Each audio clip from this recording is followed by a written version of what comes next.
Headboards.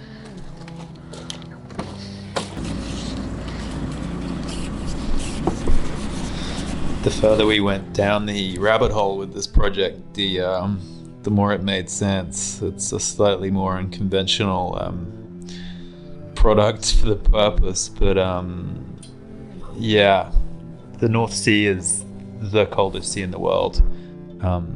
It's a sea that we frequent often in the colder months too, and that was the relationship we have with quite an essential piece of equipment to make our time immersed in this water possible. And they are technically wetsuits, but they're actually more like survival suits. And it was the relationship we have with these suits that sort of,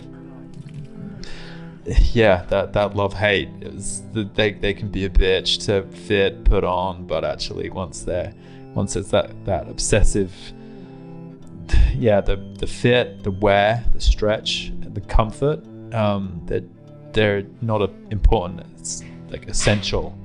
And it's kind of the same thing for the seat covers. And it just made sense to purpose these materials and technology and a few other things into.